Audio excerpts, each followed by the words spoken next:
Hey guys, welcome back to the channel. Eric with Blue Line Fishing. Thanks for joining me today. Your time's important to me. What we're going to do in today's time is we're going to go over Wacky Rig setups and how to use them. And also at the end of the video, going to have a little bit of fishing action on there with the Wacky Rig. Quite a few fish we caught the other day. Actually, you get to see one caught too. Best friend's wife caught her new personal best. Wasn't on a Wacky Rig. It was on a Sassy Shad. Still some pretty cool video. Pretty neat experience to have with somebody, whether for the first time catching their biggest largemouth bass. So stick around, check it out. It's going to be good.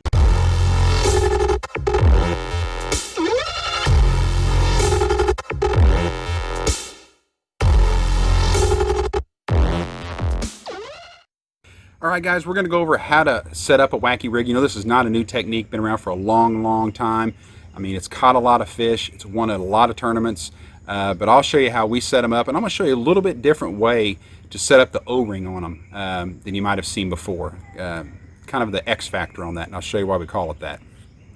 So the first setup here is just going to be traditional. If you didn't use an O-ring, and I'll show you how to use that in a minute in a wacky worm tool, you're just going to take, this is a 1/0 Gamakatsu octopus hook. Is what that is right there. That's the size that I prefer if I'm fishing open water and not in and around a lot of structure. And this is Gary Yamamoto's Senko, but you can use, you know, the Yum Dinger. Strike King makes a good one. Zoom makes a great one too. So does Big Bite Baits. There's a bunch of them out there.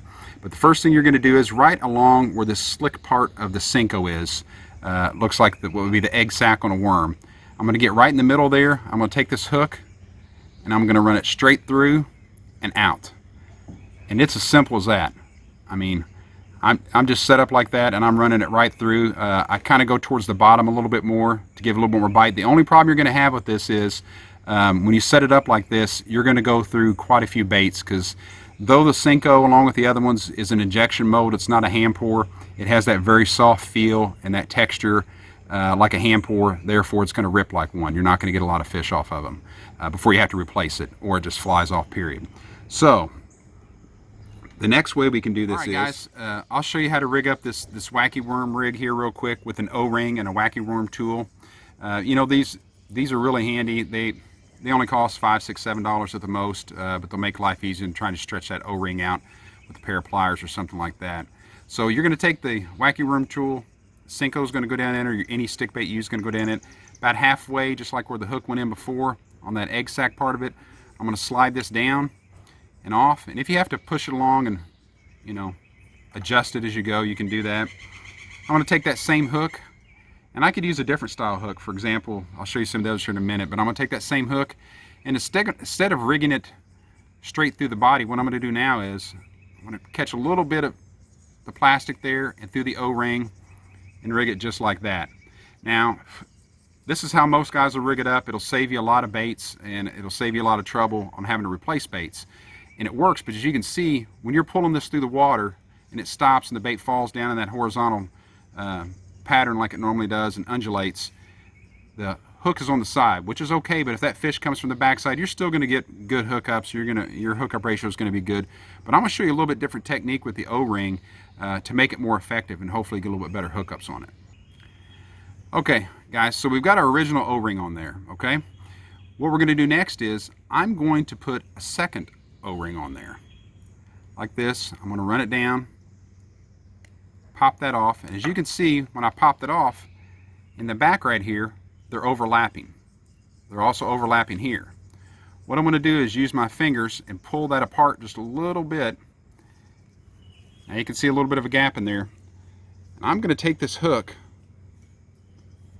hopefully you guys can see this good. I'm going to run this hook in the X of these O-rings. It takes a little bit of finagling, especially with the smaller hook, me having kind of shaky hands. There we go. So now what I've done, I've ran this, I've got two O-rings on there, and I've run this through basically the center of both O-rings. So now if this bait pulls, on the Senko they're going to rip a little easier than say something like this Yum Dinger. The composition of the bait is a little bit different, where these are a little softer like a hand pour. But as you can see now too, instead of having that bait, or the hook running basically in line with the bait, the hook point, like this, Now we have it like this. So when you're pulling it through the water column, that bait goes up and it stops and starts undulating. That hook point is facing straight up. You'll get a little bit better hook sets and a little bit better hook up ratio with this double setup as far as your O-rings go. So that's kind of a little trick, a little hack there. You guys might want to try that out. Yeah, you're using double the amount of O-rings, but I think in the long run you're going to like it a little bit better as far as the number of hookups you're going to get on it. All right, guys. Something you may or may not have seen as far as wacky rigging goes. You know, everybody thinks you're traditional. It's almost like your octopus hook, the wacky worm hooks, which are great.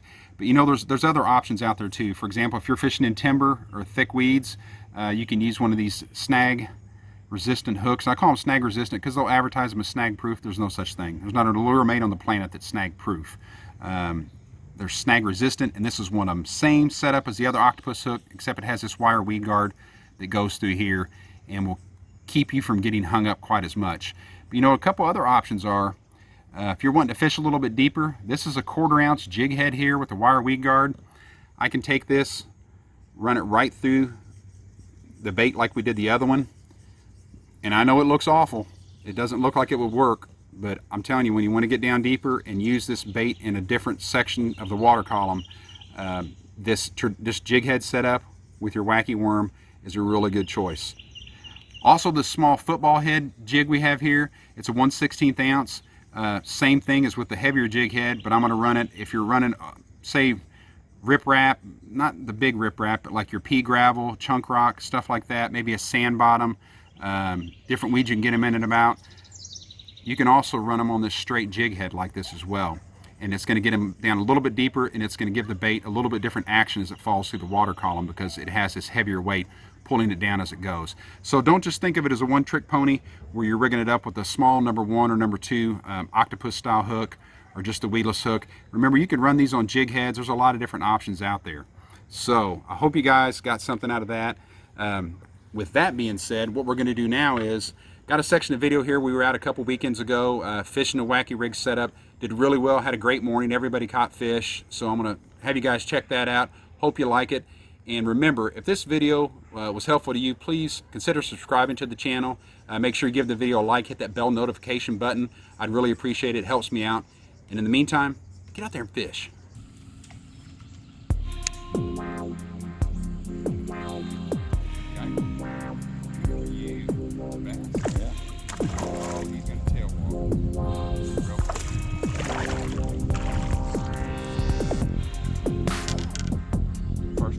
Hey, on the minnow.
Couldn't see it.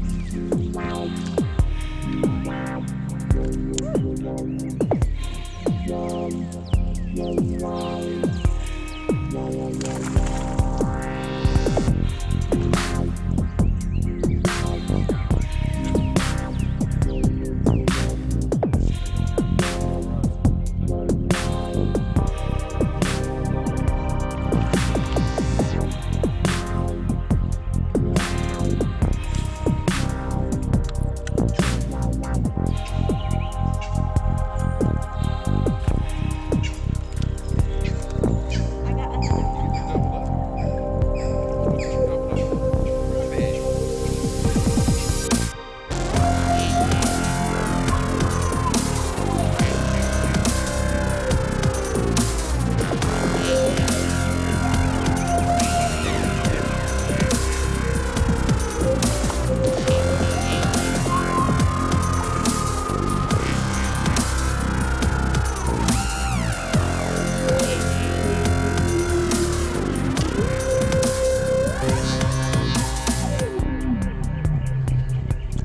There. Look at that tail.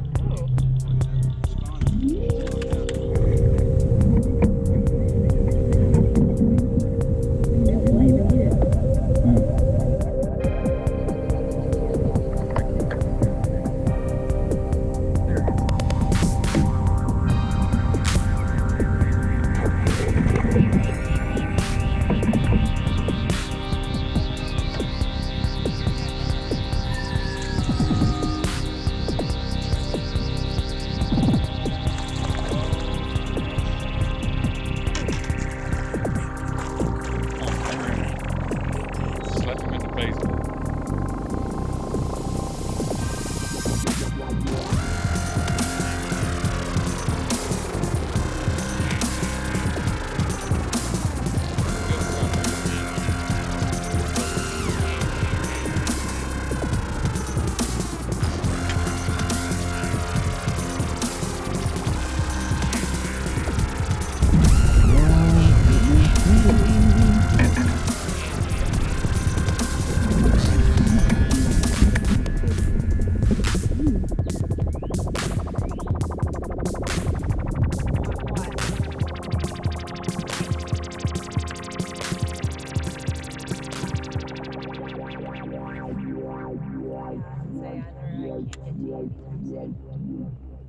Where you at, Prices?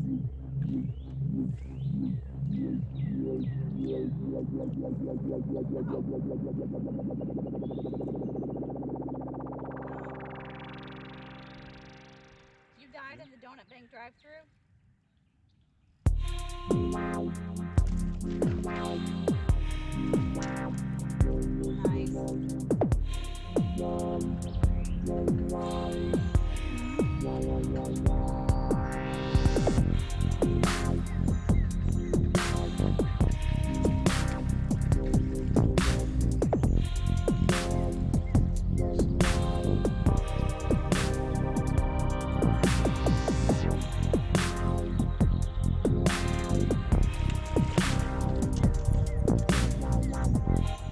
Cool.